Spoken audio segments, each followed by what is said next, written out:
tout ce que tu as dit est vrai. Sauf que, bon, quand tu as dit que je t'ai recruté au même moment qu'avec Magasco, non, là, c'est faux parce que c'est seulement l'année passée que j'ai commencé à travailler avec eux. Et je ne suis pas quittée de Bamenda. Je n'ai jamais habité à Bamenda. J'ai grandi à Tchang. Toute ma vie, c'est à Tchang. Donc, je suis quittée de Tchang pour aller à Yaoundé. Et parlant des menaces et tout ça, j'aimerais pas parler de ça. Désolée. Mais ça, c'est une étape de ma vie que je ne pourrai jamais oublier parce que c'était vraiment des moments très tristes. Et quand je pense encore, ça me tue en fait. Et là, tu es en train de me demander, de me confier à toi. Et pourtant, tu ne veux pas me dire qui tu es. Ça n'a pas de sens. Bon.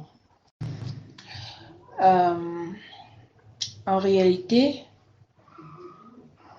je n'ai pas connu d'artiste à part Magasco.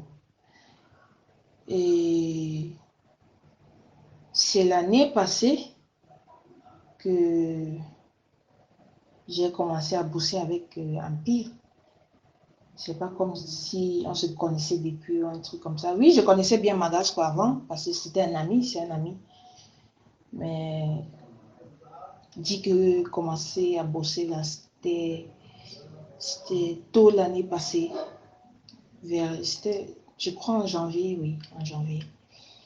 Voilà. Et il n'y a que Magasco, il n'y a que Magasco. Là, bon, les gens me disaient qu'il y avait d'autres artistes, mais que les gens ne connaissaient pas. On m'avait fait part de... C'est qui là? Bon, on m'avait fait part de quelqu'un, mais je ne me rappelle plus. Puisque, bon, ça ne m'intéressait même pas, donc je ne sais pas. Il n'y a que Magasco que je connais. Ça a commencé que j'étais à Tchang et j'ai cherché une équipe avec qui bosser, quoi. Donc, excuse-moi, j'étais sur Instagram, je regardais les new feeds et j'ai vu Pete Bacardi. Sachant que c'est lui qui a rendu mon ami populaire, Magasco. Je me suis dit, pourquoi ne pas tenter, pourquoi ne pas oser? Donc, je l'ai écrit je suis allée sur Facebook, j'ai tapé Bacardi, je l'ai écrit. Je l'ai dit que je me suis présentée, je l'ai dit que je suis Bissena, je chante, nanana, et voilà. Et que j'ai beaucoup à offrir au monde. Il m'a passé son WhatsApp, on a commencé à causer sur WhatsApp. Je lui ai donné toutes les informations qu'il voulait savoir, je lui ai envoyé des sons et tout et tout. Il m'a dit, Jean, les sons sont pas... C'est trop... Le style, non, c'est trop ancien et tout.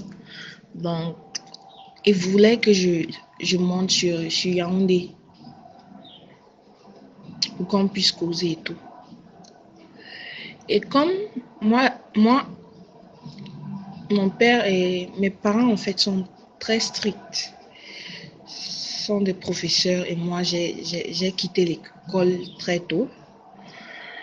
Et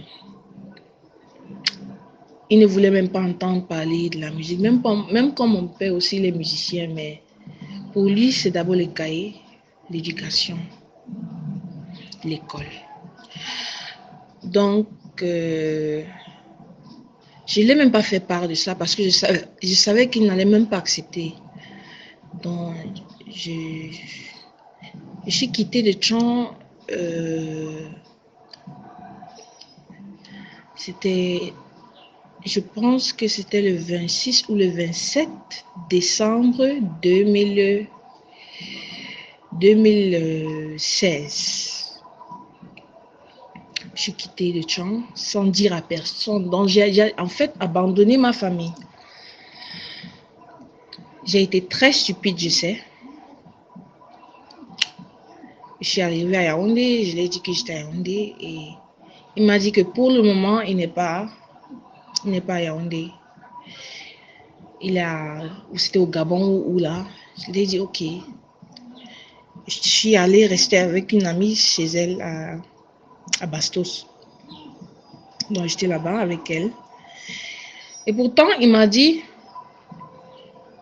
quand je vais venir sur Yaoundé, il va prendre soin de mon logement, de ma nourriture et tout et tout et tout.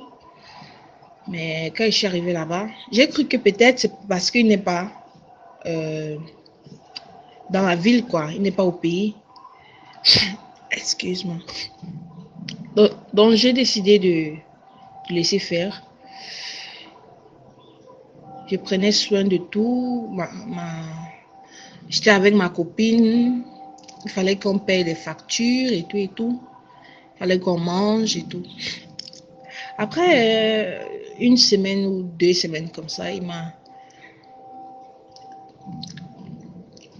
donné le numéro de son beatmaker, Robusta. Et il m'a donné son adresse, que j'aille là-bas, commencer à enregistrer. Donc, je suis allée chez Robusta. On a commencé le travail. Et puis, quand Bacardi est revenu, il est venu me voir. Il a écouté le son. Il a dit que c'était pas mal, mais que je devais faire d'autres sons. Entre-temps, il n'a même pas parlé de mon logement. Il n'a même pas posé de questions à savoir comment je vis, si je mange bien, rien. Je suis restée tranquille. Après un certain temps, il a commencé à me demander des photos. J'envoie des photos, mais il veut plus sexy. Je crois que peut-être c'est pour voir vraiment comment je peux être peut-être dans un clip vidéo, un truc comme ça. Donc j'envoyais. Il me demande fais comme ça, j'envoie. Je fais. Un jour, il m'a demandé de venir chez lui. Le nom du quartier là, c'est encore quoi là? J'ai oublié. Je suis allée chez lui et il a dit, on était en train de causer. Après un temps, quand je me suis levée, il dit, mais tu sais que tes fesses là, je dois toucher ça, non? Tu sais ça, non? Je n'ai pas répondu. Il a commencé à me gronder, que je te parle, tu ne réponds pas, blablabla. Bla, bla, bla.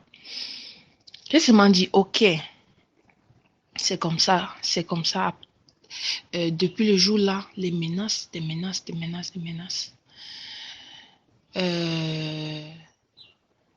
Il me demandait de faire des trucs vraiment bizarres, mais comme je savais ce que je voulais, je me suis dit que peut-être en faisant ce qu'il veut là, je vais aussi obtenir ce que moi je veux en échange.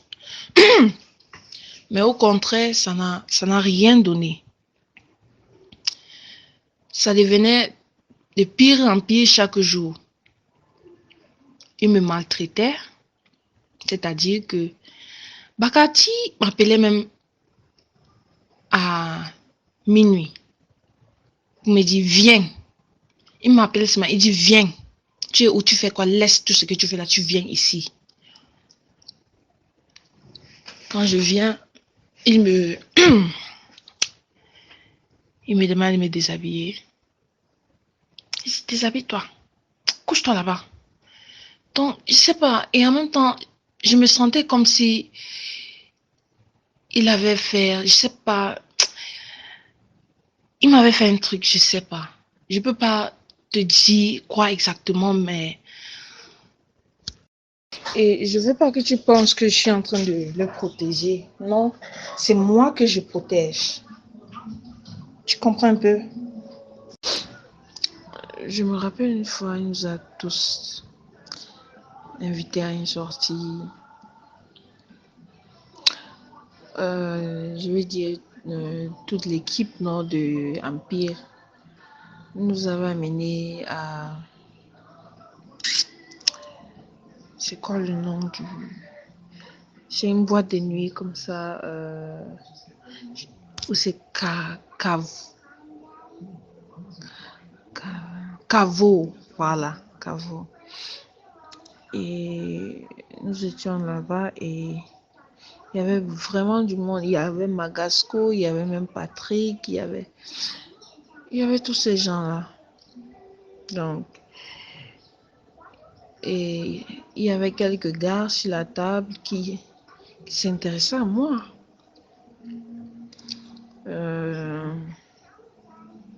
Et donc, quand il a constaté que je causais avec ces gars, c'est-à-dire dont je me lève un peu pour danser, il tourne l'œil, il me regarde, un genre, et en fait, il me mettait mal à l'aise, quoi. Après, il vient me voir, il me dit, discrètement, non, pour que les gens ne voient pas, il me dit que je suis en train de jouer avec le feu, que j'arrête, c'est tout ce que je fais là. Je ne dois parler avec personne, qu'il faut que je me respecte. Je lui ai demandé c'est que si je dois seulement rester comme une, je sais pas, une muette, je sais pas.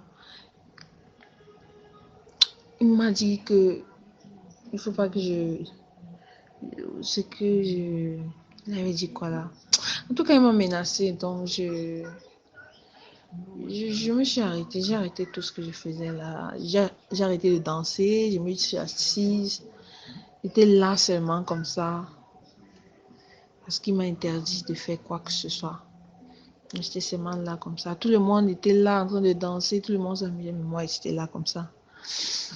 Et après... l'autre gars est venu me parler. Comme je pouvais pas le chasser. Il insistait de parler avec moi. En plus, c'est un gars avec qui nous étions. C'est pas comme si c'était des étrangers ou un truc comme ça. Et c'est Patrick maintenant. Je pense que c'est Patrick qui vient me voir. Il me dit que tout ce que je suis en train de faire là-bas à d'Ivoire. Je demande que, mais je suis seulement une esclave ou bien je comprends pas parce que le gars, c'est même pas comme si je suis ta meuf. Je suis juste une fille que tu baisses. Laisse-moi utiliser ce mot. Mais c'était genre, je l'appartiens à lui et à lui seul. Et entre-temps, lui, il a sa go et sa go est là avec nous. Donc, tu imagines un peu. Après, un jour, je me rappelle aussi un jour, il m'a, en couchant avec lui, il m'a dit de lui répondre, qu'il veut me parler et qu'en parlant, il faut que je réponde. Donc, il était chez moi et puis il me posait des questions. Comme par exemple, il disait,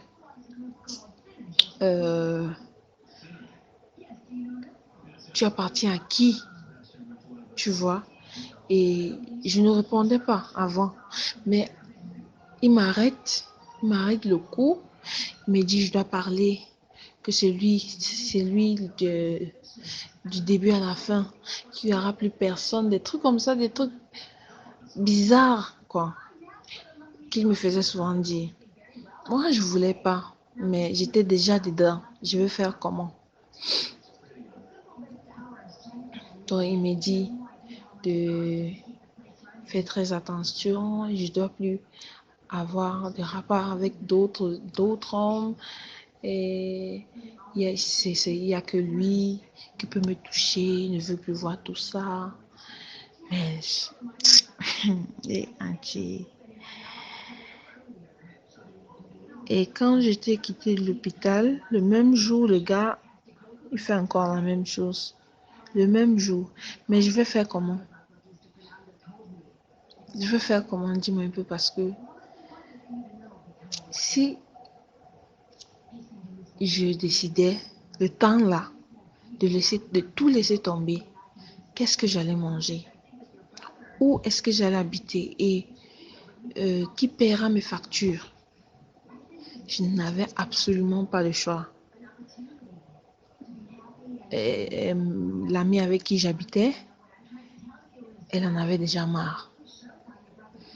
Donc, il fallait que je m'accroche. Il fallait que je sois forte. Et donc, j'étais encore là. Et quand je me suis alors rendu compte que, voilà, c'est pas un gars sérieux, il est bizarre, j'ai compris son rythme, j'ai donc décidé de tout arrêter. C'est là où l'étape suivante se commence, en fait. Je me retrouve presque dans la rue, si je peux le dire. Parce que tu vas aller habiter chez qui? Sans contribuer, je sais pas. Qui va t'accueillir comme ça? Tu viens comme ça sans rien, tu es là comme ça. Tu as ta vie, tu n'as pas de direction, ta famille, tu peux pas appeler ta famille. Et tout ça, tous mes amis m'avaient peur. Donc, c'est comme ça que je me retrouve chez un ami que vous connaissez très bien. Le temps là, il habitait dans un quartier bizarre comme ça, vers après entrer Simbok là, tu entres dedans à l'intérieur dans un village là. C'est là-bas que j'étais. Et après ça, c'est comme ça que quand j'étais avec le gars de mon ami là, après il commence à m'être sorti que oh, il a sa copine qui va arriver dans quelques jours. Il va falloir que je sorte de chez lui, je quitte pour aller, je me cherche ailleurs. C'est comme ça que je suis obligée d'accepter de sortir avec son voisin qui me draguait depuis un temps. Et pourtant, je ne l'aimais pas. C'est juste parce que, bon, je n'avais pas de choix. Je n'avais pas où aller. Donc, c'est comme ça donc, que j'accepte son voisin, d'être avec son voisin, juste pour qu'il me baisse. Tu peux imaginer ça. Et le gars, il était bien gentil, il prenait bien soin de moi. Le temps que je trouvais quoi faire, il faisait tout pour moi. Et après une semaine, un jour, comme ça, la nuit, il se met à me toucher. Je lui dis, mais pas cette nuit, parce que je ne suis pas d'humeur. Je me sens pas bien, s'il te plaît. Il commence à me sortir que depuis quand je le refuse de faire. Oh, il veut me toucher, je refuse. C'est quoi cette attitude-là? Il ne veut pas de ça chez lui. Je lui ai dit, mais monsieur, je suis une femme et tu dois me respecter. Je me sens pas bien et respecte ce que je dis. Le gars dit non. C'est soit je laisse faire ou je porte mon sac et je m'en vais. Vraiment, cette nuit, je me sentais pas bien. Cependant, parce que toute ma vécu, cette période-là, j'étais stressée, j'étais mince, j'étais bizarre. Donc, j'étais tout le temps malade. Tout le temps, j'étais malade. J'étais en train de chercher des médicaments par-ci, par-là. Sans argent, tu t'imagines? Et c'est comme ça qu'il me vire de sa maison. Cette nuit, hein, et mon ami là, il ne sort même pas de chez lui. Pourtant, il entendait des bruits. Hein. Il me laisse. Je porte mon sac cette nuit. Il était déjà 1h du matin. Je pense, oui, 1h comme ça. Je me retrouve dans la pluie, dans ce village. Il n'y a même pas moyen que tu cries, quelqu'un t'entende. Il n'y a pas moyen. Donc j'étais là. Je marchais comme ça la nuit. Il y a dans une forêt. Je dis, God, I don't suffer. No be lie. C'est comme ça alors que je chantais. Je n'avais rien. Je dis même 100 francs. Je n'avais rien sur moi. Tout ce que j'avais qui avait de la valeur, c'était mon téléphone. C'est alors comme ça, je suis en train de marcher dans le quartier là pour sortir en route. Je tombe alors sur un gars. Je me dis, ah, qui sait, il pourrait m'aider.